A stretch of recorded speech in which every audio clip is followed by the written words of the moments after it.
యేసుక్రీస్తు నామములో మీ అందరికీ నా హృదయపూర్వక వందనాలు తెలియజేస్తున్నాను. దైవవాక్కు అనే ఈ ఆధ్యాత్మిక కార్యక్రమానికి ప్రేమతో మీ అందరిని ఆహ్వానిస్తున్నాను. ఈరోజు మీరు కూడా మాతో ఏకీభవించి సత్యాన్ని వినడానికి ఇష్టపడినందుకే మాకెంతో చాలా సంతోషంగా ఉన్నది. నిజంగా యోహాను సువార్త 8:31 రాయబడినట్టుగా నిజముగా మీరు నా వాక్యములో నిలబడి ఉన్నట్టయితే సత్యమును గ్రహించెదరు, అప్పుడు సత్యం మిమ్మల్ని స్వతంత్రులుగా చేయును అని యేసుప్రభు చెప్పారు. మనం వినే ఈ మాటల ద్వారా సత్యాన్ని మనం గ్రహించుకోవాలండి. సత్యానికి లోబడాలి. తండ్రికి దేవుడు యేసుక్రీస్తు ప్రార్థన చేస్తూ, నీ వాక్యమే సత్యం, సత్యములో అని ప్రతిష్ఠ చేయని మాట మనం వింటున్నాం. సత్యవాక్యమైన బైబిల్ని చేతిలో పెట్టుకొని ఈరోజు చాలామంది సత్యవాక్యం సరిగ్గా విభజించకుండా వారి స్వలాభాల కోసం వాడుకుంటున్నారండి దేవుని పనిని. వీరంతా క్రీస్తు యొక్క న్యాయపీఠం మీదట విడబడ్డం, తీర్పు గురి కావాల్సి ఉంటుంది. సో క్రీస్తు సంఘస్థులమైనటువంటి మేము సత్యవాక్యాన్ని సరిగ్గా విభజించాలని మా ఉద్దేశం. క్రీస్తు యొక్క ఒకే సంఘాన్ని గురించి మేము బోధిస్తున్నాం. అది దేవుని వాక్యం. దేవుని వాక్యంలో ఒక సంఘాన్ని గురించి రాబడి ఉంది. ఇంతవరకు అనేక విషయాల ఆ సంఘం పైన మేము మాట్లాడాం. ఇప్పుడు కూడా మరికొన్ని విషయాలు మనం మాట్లాడుకుందాం. సో గిద్యోను గురించి మనం చాలా పాఠాలు నేర్చుకుంటున్నాం. యెహోవా సమాధానకర్త అన్నటువంటి మన ఈ శీర్షికలో 6వ అధ్యాయం 42వ వచనములో, అప్పుడు యెహోవా నీకు సమాధానం, భయపడకుము, నీవు చావని అతనితో చెప్పాను. ఎంత మంచి మాటలండి కదా. ఒక వ్యక్తి బతకాలంటే, తాను చేసే పనిలో ధైర్యంగా ఉండాలంటే, నిరీక్షణలో జీవించాలంటే ఈ అభయాలు అవసరం, సమాధానం అవసరం, ధైర్యం అవసరం, చావవు అన్నటువంటి ఒక నిర్ధారణ కూడా అవసరం. ఈ 3 విషయాలు గిద్యోనుతో మాట్లాడి ఆ 3ంట్లో గిద్యోన్ని స్థిరపరిచి దేవుడు మిద్యానీయులపైన యుద్ధానికి వారిని పంపుతున్నాడు. క్రైస్తవులుగా మనం అపవాదితో పోరాడుతున్నాం. శరీరంలో మనం పోరాడుతున్నాం. శరీరాశ, నేత్రాశ, జీవబుడ్డమం అనే ఈ పాపంతో లోకంలో మనం పోరాడుతున్నాం. పోరాటంలో గెలవాలంటే ఇలాంటి తరబీదు ఎంతైనా అవసరమే. కాబట్టి వాక్యంలో మనకి మంచి అవగాహన ఉండాలా. వాక్యమైనటువంటి క్రీస్తును మనం సంపూర్ణంగా హృదయంలో కలిగి ఉండాలి. కొలస్సీ 3:17. వాక్యంలో మనం ప్రతిష్ఠ చేయబడి ఉండాలి. యోహాను 17:17. కాబట్టి ఆ విధంగా మనం సైతాన్ని జయించడం ఉద్దేశమే, లోకాన్ని జయించి కొన్ని ఆత్మలు దేవుని దగ్గరికి తేవాలనేదే దేవుని ఉద్దేశం. ఇంతవరకు మనం నీకు సమాధానం అన్నమాట కంప్లీట్గా చూసాం. చాలా విషయాలు నేర్చుకున్నాం. దాంట్లో నేర్చుకున్న మాటల్లో స్థిరంగా ఉండండి. దేవుని కొరకు సమాధాన సువార్త ప్రకటించండి. నిజమైన సమాధానం అనే పాపక్షమాపణ లేనటువంటి వారికి ఆ సువార్తను ప్రకటించి తండ్రైన దేవునితో సమాధాన పడమని వాక్యం ప్రకటిద్దాం. మనము రెండవ విషయాన్ని మాట్లాడుతున్నాం, భయపడకుము అని. ఇది ఒక ఆధారమైన వాక్యం, ధైర్యపరిచే వాక్యం, యుద్ధానికి బలపరిచి యుద్ధం చేయించే మాట. ఇది భయపడకుము అన్నటువంటిది. ఇందాక దీన్ని కొంతసేపు మనం చూసాం. ఇప్పుడు మరికొంత ఆ వాక్యాన్ని కంటిన్యూ చేసుకుందాం. భయపడద్దు అన్నాడు గిద్యోనుతో. నిశ్చయముగా నేను నీతో ఉన్నాను, యుద్ధం చేస్తున్నాను అన్నాడు దేవుడు. గిద్యోను స్థిరపడతా ఉన్నాడు, బలపడతా ఉన్నాడు, దేవునిలో నిరీక్షణలో యుద్ధానికి సిద్ధపడతా ఉంటున్నాడు. సూచన చూశాడు, దేవుని అద్భుతం మిరాకిల్ చూశాడు. ఇప్పుడు సమాధానకర్త అనే ఆ బలిపీఠం కట్టి దానికి పేరు పెట్టాడు. ఒక నిర్ధారణకు వచ్చాడు, ఒక సిద్ధపాటుకు వచ్చాడు. మన సమాధానకర్త అని యేసుక్రీస్తులో మనం సమాధానాన్ని కలిగి ఉన్నాం. ఈరోజు మన సమాధానాన్ని అనేకులకు ప్రకటిస్తున్నామంటే చాలా భాగ్యం. భయపడకుమనే ఈ శీర్షికలో, ఈ విషయంలో రెండవ ఎగ్జాంపుల్గా మనం రూతును ఆధారంగా తీసుకుంటున్నాం. రూతు గ్రంథం 3వ అధ్యాయం 11వ వచనంలో ఈ విధంగా రాయబడి ఉంది. కాబట్టి నా కుమారి భయపడుకు, నీవు చెప్పినదంతయు నీకు చేసేదను, నీవు యోగ్యురాలు వలన నా జనులందరూ ఎరుగుదురు. యోగ్యులెవరో అయోగ్యులెవరో దేవునికి బాగా తెలుసు. అయోగ్యురాలైనటువంటి యొక్క ఓర్ప రూతు యొక్క తోడుకోడలు వెనక్కి వెళ్ళిపోయిందండి. యోగ్యురాలు అన్నటువంటి యొక్క రూతు అత్తో కూడా ప్రయాణం సాగించింది. ఒక అన్యురాలిమే, మోయాబీరాలు, విగ్రహారాధికురాలు, ప్రపంచంలోకెల్లా ఘనత కలిగినటువంటి కోడలు, క్రీస్తును భూలోకానికి తేవడానికి దేవుడు వాడుకున్నటువంటి ఒక సాధనం. ఎంత గొప్ప విషయం చూడండి. రూత్తో మాట్లాడుతూ నా కుమారి భయపడకు. నిజంగా లోకంలో ఉన్నప్పుడు కొంచెం భయమే కదా.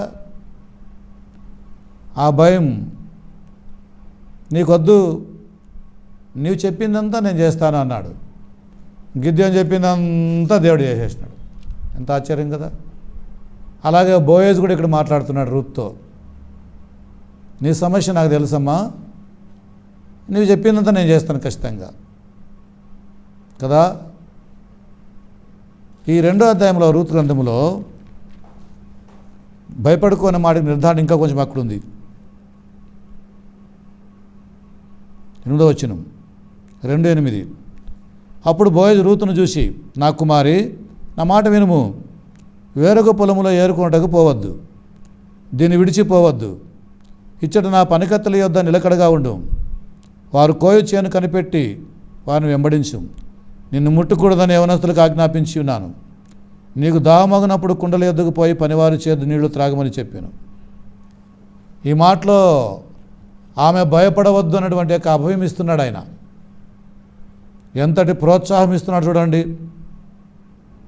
నిన్ను ముట్టకూడదని యవనస్తులకు ఆజ్ఞ ఇచ్చి ఉన్నానని చెప్పి అంటున్నాడు. నిజముగా దేవుడు కూడా మనల్ని ముట్టుకోకుండా, మన ఆత్మను ముట్టుకోకుండా సైతానికి ఆజ్ఞ ఇచ్చేసినాడు, యోబుకి ఇచ్చినట్టుగా. కాబట్టి సైతాను సాయశక్తులా యోబును శోధించి ఓడిపోయాడు. నిన్ను ముట్టకూడదని యవనస్తులకు ఆజ్ఞాపించి ఉన్నాను. కాబట్టి ఈ వచనాలు కొంచెం బాగా ఆలోచన చేయండి. మన తీరుకున్నప్పుడు దీనిపైనే ఒక ధ్యానం చేద్దాం. వేరొక పొలములు ఏరుకోవడానికి పోవద్దు, నా పనివారితో కలిసి నువ్వు పని చేయ కనిపెట్టుకుని వెంబడించు కదా, నా పని కదా నిలకడగా ఉండు, వేరొక పొలములో వేరుకోవడానికి పోవద్దు, దీన్ని విడిచిపోవద్దు, ఇచ్చట నా పనికత్త లేదా నిలకడగా ఉండుము, వారు కోయు చేను కనిపెట్టి వాడిని వెంబడించుము, నిన్ను ముట్టకూడదని యవనస్తులకు ఆజ్ఞాపించి ఉన్నాను. నీకు దాహమగినప్పుడు కుండల యొద్దకు పోయి పనివారు చేదు నీళ్లు త్రాగమని చెప్పాను. ఎంత చక్కని అనుభవం, ఎంత మాట, ఎంత మంచి ప్రోత్సాహం. క్రీస్తు యొక్క సంఘంలో ఈనాడు ఇలాంటి ప్రోత్సాహం ఉండాలి. కొత్తగా సంఘంలో చేరినటువంటి వాళ్ళు కానీ, అధైర్యంగా ఉన్నటువంటి యవనస్తులే కానీ, ఎవరైనా కానీ క్రీస్తు సంఘం యొక్క అనుభవం, వాక్యానుభవం లేనటువంటి వారు ఒకవేళ సంఘంలో ఉన్నట్టయితే అలాంటి వారు మీరు ఇలా ధైర్యపరుస్తారా? కాబట్టి ఈ 12వ వచనం చూద్దాం. 2వ వచనంలో ఈ విధంగా అంతా చెప్పిన తర్వాత ఆమెను గురించి ఆయన ఈ విధంగా మాట్లాడుతున్నాడు. 12వ వచనంలో యెహోవా నువ్వు చేసిన దానికి ప్రతిఫలం ఇచ్చును, ఇశ్రాయేలుల దేవుడైన యెహోవా రెక్కల కింద సురక్షితంగా ఉన్నట్టు నీవు వచ్చితివి, ఆయన నీకు సంపూర్ణమైన బహుమానం ఇచ్చినట్టు ఆమెకు ఉత్తరం ఇచ్చిన. ఈ 3 విషయాలు చూద్దామండి. ఆమెను భయములో ఉన్నటువంటి ఆమెకు ధైర్యం, మనల్ని కూడా వాక్యమే ధైర్యపరిచేది. వాక్యాన్ని చదివినప్పుడు మనం ధైర్యంగా ఉండగలుగుతాం. వాక్యంలో నిరీక్షణ ఉంది. వాక్యము దేవుడు మన నిరాగగా మాట్లాడుతున్నాడు. నీవు చేసిన దానికి ప్రతిఫలం ఇస్తాడు దేవుడు. యెహోవా రెక్కల కింద నీకు క్షేమం ఉంది, ఆయన నీకు సంపూర్ణమైన బహుమానం ఇచ్చును అని మాటలు కొని చూద్దాం. ఎంత ప్రోత్సాహపరుస్తున్నాడు చూడండి, ఎంత ధైర్యపరుస్తున్నాడు చూడండి రూతును. నిజంగా మొదటి మాట ఆలోచన చేస్తాం కొంచెం. నీవు చేసిన దానికి ప్రతిఫలం, ఈ లోకంలో మనం చేసేదానికి ప్రతిఫలం పొందుతాం ఖచ్చితంగా. ఇదిగో జీతం నా యొద్ద ఉంది, వానికి సిద్ధపరిచిన జీతం నా యొద్ద ఉంది అని ప్రభు అంటున్నారు. ప్రియుడా, నీవు ఎవరైనా సరే దేహంతో జరిగించిన కార్యములు మంచివైనా సరే, అవి చెడ్డవైనా సరే, క్రీస్తు యొక్క న్యాయపీఠ మీదట లెక్క చెప్పడానికి మనం ప్రత్యక్షం కావాలని వాక్యం చెప్తుంది. 2 కొరింథీ 5:10. మరి దేవునికి నువ్వు భయపడుతున్నావా? నువ్వు చేసే క్రియల విషయంలో నీకు ప్రతిఫలం ఉందని నీకు తెలుసా? ఒక క్రైస్తవుడుగా నువ్వు సత్క్రియలు చేయాలి. అది ఎలాగో కొంచెం నేర్చుకుందాం. ఆమె ఏం చేసింది ఇంతకీ? బోయజ్ ఏమంటున్నాడు? నువ్వు చేసిన దానికి ప్రతిఫలం అంటున్నాడు. రూత్తో నయోమి అంటా ఉంది 1:16. అందుకు రూతు, నువ్వు నా వెంట రావద్దనియు, నన్ను విడిచిపెట్టుమనియు నన్ను బతిమాలుకొనవద్దు. నువ్వు వెళ్ళు చోటుకే నేను వచ్చేదను, నువ్వు నివసింపు చోటనే నేను నివసించేదను.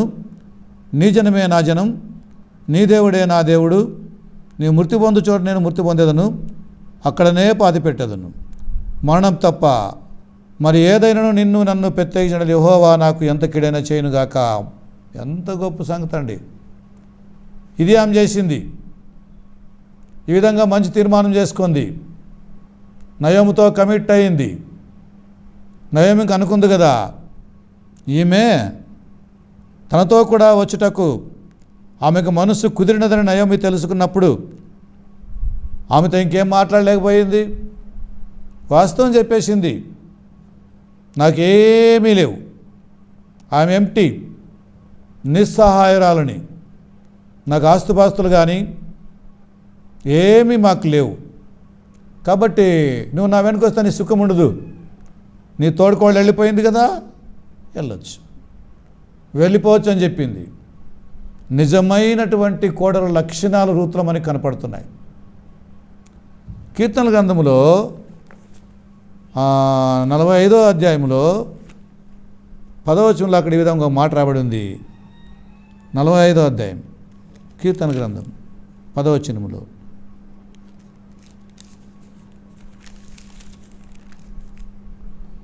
కుమారి ఆలకించుము, ఆలోచించి చెవియగ్గుము, నీ స్వజనమును నీ తండ్రి ఇంటిని మరువము.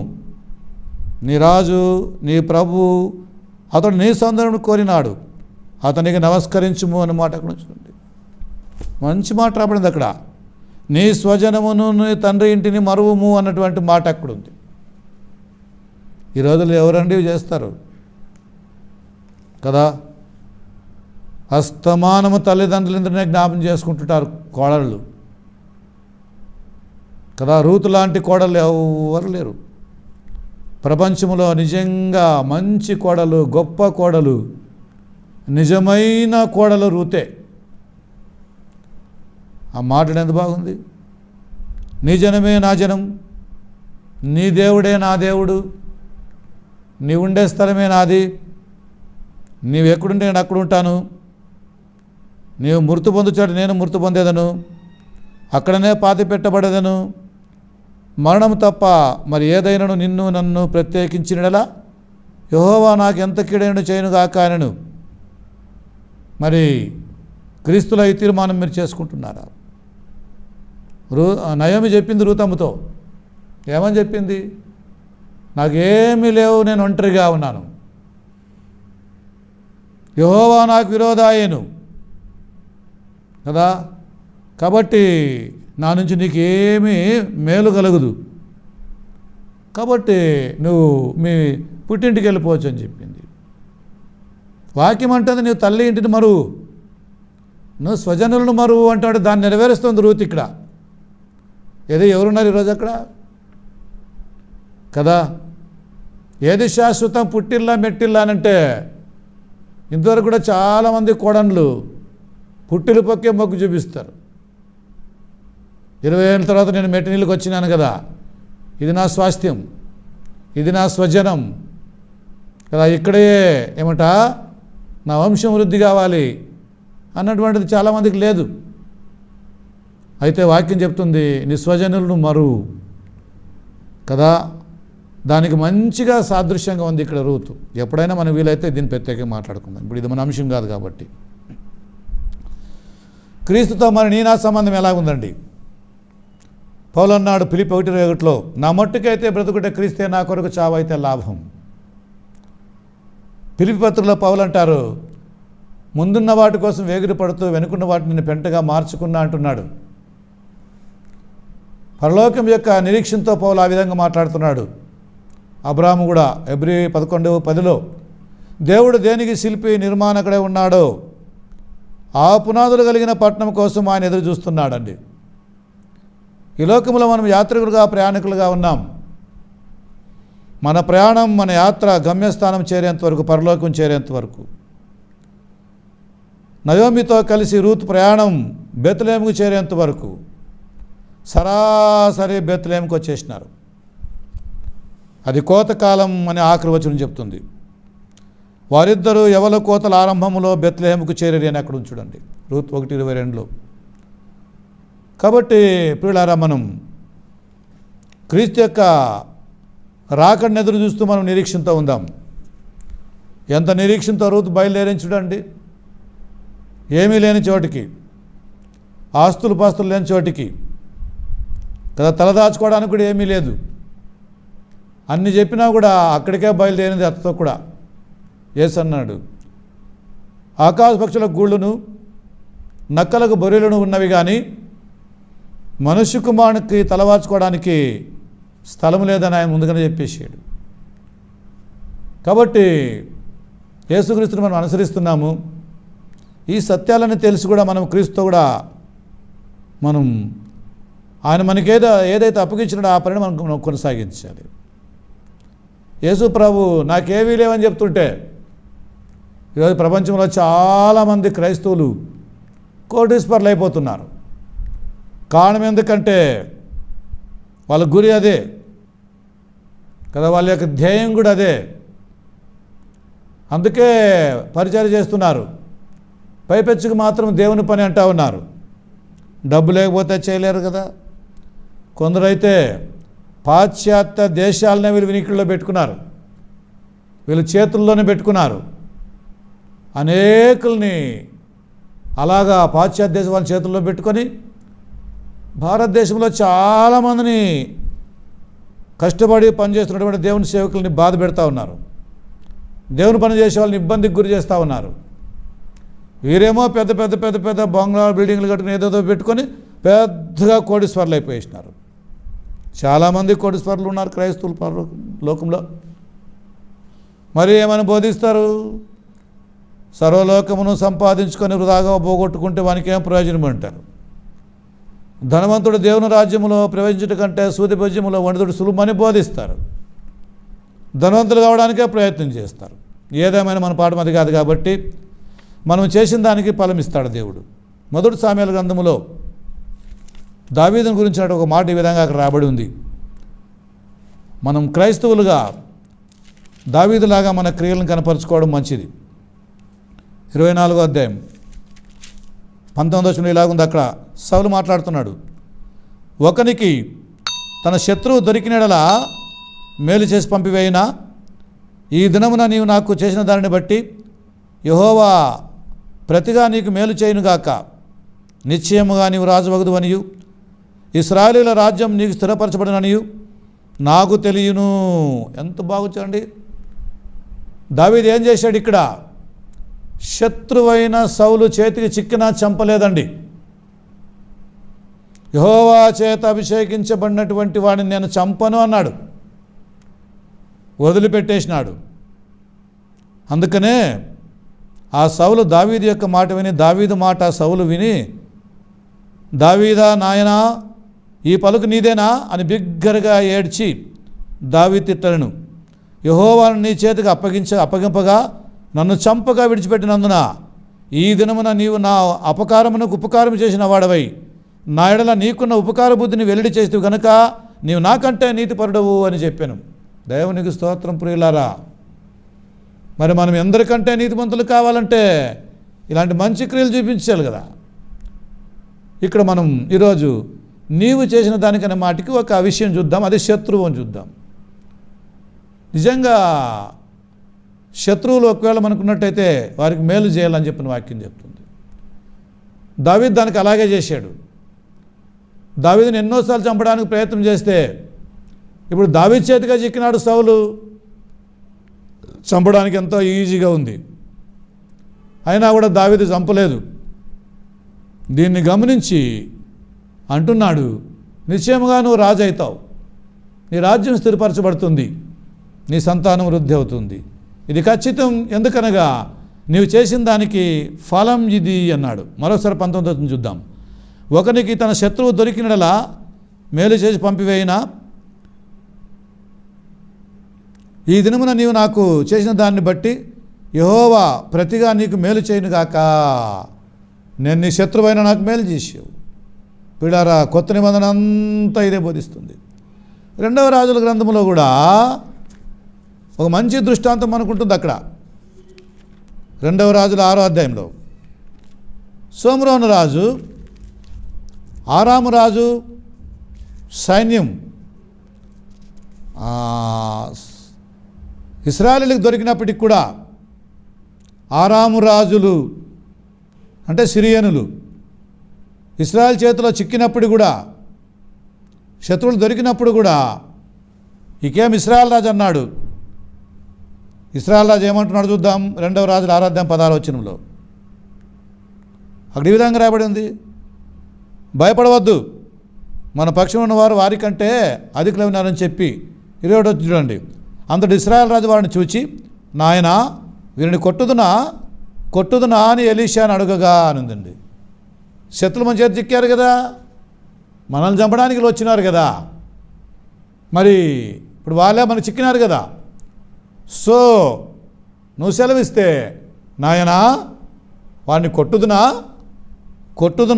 అని ఎలీషాను పదే అడుగుతున్నాడు ఈ ఇశ్రాయేల్ రాజు. 22 వచ్చింది చూడండి. అతడు నీవు వారిని కొట్టవద్దు, నీవు వీరిని కొట్టవద్దు, నీ కత్తి చేతను నీ వింటి చేతను నీవు చెరపడిన వారినైనా కొట్టుదువా. వారికి భోజనం పెట్టించి వారు తిని త్రాగిన తర్వాత అతడు వారి కొరకు విస్తారమైన భోజన పదార్థములు సిద్ధపరచగా వారు అన్నపానములు పుచ్చుకొని రాజు సెలవు పొంది తమ యజమాని వద్దకు పోయిరి. అప్పటి నుండి అరామీయులు దండువారు ఇశ్రాయేల్ దేశంలోనికి వచ్చటం మానిపోయాను అని చెప్పిన. చూడండి ఎంత బాగుందో. ఎవరైనా ఇంత బద్ధ శత్రువులు చంపడానికి వదిలిపెట్టడానికి ఇష్టపడతారా? కాదు కదా. ఎలీషా దైవ సేవకుడు అన్నాడు అక్కడ, వారికి భోజనం పెట్టు కదా, వాడిని ఆదరించు, వారికి మంచి రెస్టి, తిరిగి క్షేమంగా వాళ్ళ ఊరికి వాళ్ళు పంపించేసాయి కదా అని ఎలీషా చెప్పినట్టుగా ఇశ్రాయేల్ రాజు విని ఆ విధంగా చేయడం ద్వారా వారు దేశానికి వెళ్ళిపోయి మరెప్పటికీ కూడా వారు ఇక ఇజ్రాయెల్ దేశం పైన యుద్ధానికి రాకపోయిరి అన్నమాట మనకి కనపడుతుంది. కొత్త నిబంధనలో దీని గురించి చక్కని మాట మనకి రాయబడినాయి. రోమపత్రిక 12:20 ఇలాగుంది, కాబట్టి నీ శత్రువులు ఆకలి కొని ఉంటే అతనికి భోజనం పెట్టు, దప్పికొని ఉంటే దాహమిమ్ము. అలాగ చేయటం వలన అతని తల మీద నిప్పులు కుప్పులుగా పోయిదు. కీడు వలన జయంబడక మేలు చేత జయించు. ప్రభువు చేసిందిదే ప్రియులారా. తనకెంత కీడు చేయాలనుకున్న శత్రువులు వారికి ఆయన మేలే చేశాడు. వాడు ఆయన దీవించాడు, వారి కొరకు ఆయన తండ్రిని ప్రార్థించాడు. అందుకనే తాను సిలువలో చనిపోకముందు శత్రువుల గురించి ప్రభు ఇలా మాట్లాడు. మత్తయి సువార్త 5:44లో శత్రువులను ప్రేమించండి అన్నాడు. నిజమైన క్రైస్తవ్యం శత్రువులను ప్రేమించుట, ప్రేమ కలిగి ఉండుట. నీ సహోదరుని నువ్వు ప్రేమిస్తే ఏం దాంట్లో గొప్ప లేదు కదా. కాబట్టి నీ శత్రువులను నువ్వు ప్రేమించు, వారికి అన్నం పెట్టు, దప్పికివ్వు, వారిని కదా ఓదార్చు. తిరిగి వారి దేశానికి పంపు, ఇక వారు ఎప్పుడు కూడా మన పైనకి రారన్నట్టుగా ఒక మంచి పాఠం మనకు తెలుస్తుంది ప్రియులారా. కాబట్టి మనం యేసుక్రీస్తు నిదర్శనంగా తీసుకుందాం. కాబట్టి ధర్మశాస్త్రంలో కూడా శత్రువుల గురించి ఇలాగ రాయబడింది. నిర్గమకాండం 23వ అధ్యాయం, నిర్గమకాండం 23వ అధ్యాయంలో ఇలా రాయబడింది. అక్కడ ఏమని చూద్దాం. 23వ అధ్యాయం 4-5 వచనాల్లో, నీ శత్రువుని ఎద్దునైనను గాడిదనైనను తప్పవుచుండగా అది నీ కనబడిన ఎడల అగత్యముగా దాన్ని తోలుకొని వచ్చి వానికి అప్పగించవలెను. కాబట్టి శత్రువులను మనం ప్రేమించి దేవుడి యొక్క నీతిని మనం నెరవేర్తాం. ఇది దేవుని నీతి. ద్వితీయోపదేశకాండం 22లో కూడా అదే మాట ఉంటుంది, శత్రువులను ప్రేమించాలా. కీర్తనాంతం 7:4 వచనంలోను, కీర్తనాంతం 34:14లోను, 37:27లోను ఈ విధంగా రాయబడినాయి. మొదట కీర్తన గ్రంథంలో మనం ఒక మాట చూద్దాం. కీర్తన గ్రంథం 7వ అధ్యాయం 4వ వచనంలో అక్కడ ఈ విధంగా రాయబడింది. కీర్తన గ్రంథం 7:4లో చదువుదాం. అక్కడ, నా చేత పాపం జరిగినడలా నాతో సమాధానముగా ఉన్నవానికి నేను కీడు చేసినడలా శత్రువు నన్ను తరిమి పట్టుకునుగాక. అంటే ఇక్కడ శత్రువును ప్రేమించాలని చెప్పిన అర్థం ఉంది. కాబట్టి కీర్తన గ్రంథం 34వ అధ్యాయంలో కూడా ఈ విధంగా రాబడింది. కీర్తన గ్రంథం 34వ అధ్యాయం 14వ వచనంలో దేవుని వాక్యం ఇలా అని చెప్తుంది. 34:14లో ఈ విధంగా ఉంది. అక్కడ 34:14లో చూద్దాం. 34:14 ఏమని చూద్దాం కొంచెం. కీడు చేయటమా అని మేలు చేయం, సమాధానం వెతికి దాన్ని వెంటాడు. నీ శత్రువైనా సరే కీడు చేయొద్దు. కీడు చేసి నువ్వు శిక్షింపడ్డానికంటే మేలు చేసి నీవు దేవుని చేత మెప్పు పొందుకో అంటున్నాడు. యేసు ప్రభు కూడా నిజంగా ఆయన శిలువలో వేలాడేటప్పుడు తన శత్రువులుగా ఉన్నటువంటి వారందరి కోసం ఆయన ప్రార్థన చేసినాడు. కాబట్టి లూకాసు వార్త 6:27లో కానీ, లూకాసు వార్త 6:28లో కానీ, 6:35లో కానీ శత్రువులను ప్రేమించుడి అనే మాటకి అర్థాలు అక్కడ ఉంటున్నాయి. కాబట్టి పిల్లరా, మనం కేవలం నామకార్థంగా ఉండుకోకుండా శత్రువులను ప్రేమించుట లేదా ప్రేమ కలిగి ఉండుట అన్నటువంటిదే క్రైస్తవ్యం. మొదటి తెస్సలోనిక 5:15లో సంఘాలకు రాసిన పౌలు అంటాడు, సహోదరులు ఒకరికి ఒకరు కీడు చేయకూడదు అంటున్నాడు. కాబట్టి కీడు చేయుట అది శత్రువు పని. కాబట్టి మన శత్రువైనా కానీ మేలు చేత కీడుని చేయిద్దాం ఏమంటారు. యేసు ప్రభు దాన్నే చేసినాడు. రోమపత్రిక 12:20 అదే ఉంది. ఆ విధంగా నువ్వు చేసినట్టయితే నిప్పులు కుప్పులుగా వారిపోయిన పోతావు అంటున్నాడు. కాబట్టి లూకాసు వార్త 23:34 యేసు ప్రభు, తండ్రి వీరేమి చేయుచున్నారో వీరెరుగరు, వీరిని క్షమించమని చెప్పినటువంటి మాటలు మనకి అక్కడ కనపడుతున్నాయి. కాబట్టి యేసు ప్రభు బోధల్లో నిజమైన క్రైస్తవ్యం శత్రువులను ప్రేమించుట. బోయజు రూతమ్మతో అన్నాడు, ఏమన్నాడంటే, నీవు చేసిన దానికే ఫలం వస్తుంది నీకు, తప్పకుండా దేవుడు దానికి ఫలం ఇస్తాడు నీకు. కాబట్టి మనం చేసేదానికే ప్రతిఫలం ఇస్తాడు. మనం శత్రువులను ప్రేమించేవారుగా ఉందాము. ఈ విధంగా దేవుని పేరిట రూతుని ఈ బోయజు అలాగ ఆశీర్వదిస్తుంటున్నాడు. ఈ విధంగా మన జీవితంలో మనం ఒకసారి మనం పరీక్ష చేసుకుందాం. మనం ప్రేమ కలిగి ఉన్నామా? ప్రేమతో మనం చేసే కార్యం ఉండాలని చెప్పి బైబిల్ చెప్తుంది. మీరు చేసే కార్యములన్నీ కూడా ప్రేమతో చేయండి. శత్రువు ఆకలిగా ఉంటే భోజనం పెట్టండి. అప్పుడు మీరు మేలు చేత కీడుని జయించిన వారు అవుతారు అంటున్నాడు. కాబట్టి పిల్లరా, మనం యేసుక్రీస్తు బోధలకు లోబడాలి. కేవలం మనం వినువారు మాత్రమే ఉండి మనల్ని మనమే మోసపరుచుకోకూడదు అని వాక్యం చెప్తుంది. రూతును ఆ విధంగా దీవించి ధైర్యపరిచినాడు బోయస్. నీవు చేసిన దానికి ప్రతిఫలం ఇస్తాడు దేవుడు కదా. నీవు యెహోవా రెక్కల కింద క్షేమంగా ఉండడానికి వచ్చినావు, సంపూర్ణమైన బహుమానము నీకు ఇచ్చును. ఈ మాటలు చెప్పే లోపల, ఈ విధంగా రూతును దీవించే లోపల రూతు ఎంత ధైర్యంగా ఉంటుందో మనం ఇట్టే ఆలోచన చేసుకోవచ్చు కదా. కొత్త నిబంధనలో యేసు ప్రభు మనకి శత్రువులను మనల్ని ప్రేమించి మీరు కూడా ఒకరినొకరు ఇలాగ ప్రేమించండి అన్నాడు. అలాగే మనం దేవుని కొరకు ఇవి నీతి ఫలాలు మనం ఫలించడంలో ఉంటుంది. ఇది దేవుని యొక్క నీతి. నీవు శత్రువును ప్రేమించు. యేసు ప్రభు బోధించిన వాడు మాత్రమే కాకోకుండా తన బోధలో నిజమైనటువంటి యొక్క క్రైస్తత్వాన్ని చూపించాడు. క్రైస్తవ్యం అంటే క్రీస్తు యొక్క తత్వం కలిగి జీవించుట, క్రీస్తు బోధలకు లోబడుట. అందుకనే మనము క్రీస్తు యొక్క బోధలను కాకుండా మరి ఏ బోధలు మనం చేసినట్టయితే అవి కేవలము మనం దేవుణ్ణి అవమానపరిచేవైతాయి ప్రియులారా.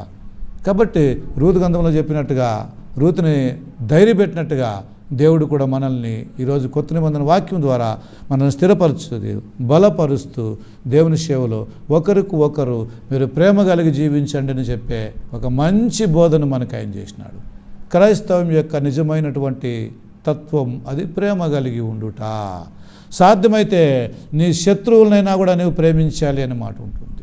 కాబట్టి భయపడద్దు అనే రెండో విషయంలో మనము ఈ రూతులో కొన్ని పాఠాలు నేర్చుకుంటున్నాం. దేవుని చిత్తమైతే రాబోయే దినాలు మరికొన్ని విషయాలు దేవుని యొక్క వాక్యం నుంచి మనం భయపడకుము అనే మాటలో ఉన్నటువంటి విషయాలు మనము చూసుకొని పోదాం. కాబట్టి దేవుడు మిమ్మల్ని ఆ విధంగా మీరు ధైర్యంగా ఉండాలంటే చేసిన దానికి మనం ఫలం పొందబోతాం. క్రీస్తు రెండవ రాకడలో మనం తప్పకుండా మనకి ఫలం దేవుడు తప్పకుండా ఇస్తాడు. ఆయన బహుమానం మనకి ఇస్తాడు. ఆ బహుమానాల కోసం ఎదురు చూద్దాం కదా. ఆ విధంగా మీరు ఒకవేళ ఇంకా ఇంతవరకు క్రీస్తు యొక్క ప్రేమ నెరగని వారైతే, యేసు ప్రభు మీకోసం శిలువలో చనిపోయి వీరేమి చేయుచున్నారు, వీరెరుగురు వీరిని క్షమించమని చెప్పినటువంటి యొక్క ఆర్తనార్థన, ఆ ప్రార్థన విని దేవుని కొరకు మనము మనలో మనము చేసిన దాని ఫలం పొందడానికి సిద్ధంగా ఉందాం. నువ్వు ఇంకా క్రైస్తవుడు కాకపోతే, ఒకవేళ నువ్వు క్రైస్తవుడు అయి ఉంటే ప్రేమలో ఈ విధంగా జీవించడానికి ప్రయాసపడు. దేవుడు నేను దీవించును గాక. మీకు నా వందనాలు. ప్రార్థన చేద్దాం. పరిశుద్ధుడు అయిన మా తండ్రి సమయానికి వందనాలు. ఇంతవరకు మాతో మీరు మాట్లాడారు. నిజముగా భయపడొద్దు అని గిద్యోని బయలుపరిచి, భయపడొద్దు అని రూతును బలపరిచి, మీరు చేసిన దానికే మీకు ఫలం ఉంటుందని చెప్పి మమ్మల్ని హెచ్చరించినారు. నిజంగా మీ కుమారుని రాకడ ఎప్పుడో మాకు తెలియదు. మరి మా జీతముని, మా రివార్డ్ని మీరే తీసుకొని వస్తున్నారు. అది మేము గుర్తెరిగి తండ్రి దానికోసం ఎల్లప్పుడూ సిద్ధంగా ఉండటకు సహాయం చేయమని ఈ వాక్యం విన్నటువంటి వారితో మీరే మాట్లాడి, నిజమైనటువంటి క్రైస్తవం అనే ఇదిగో తండ్రి క్రీస్తు ప్రేమను మేము కూడా కలిగి అనేకులు ప్రేమించినట్టుగా సహాయం చేయమని ఈ ప్రార్థన యేసుక్రీస్తు నామములో మీకే సమర్పిస్తున్నాం తండ్రి. ఆమేన్.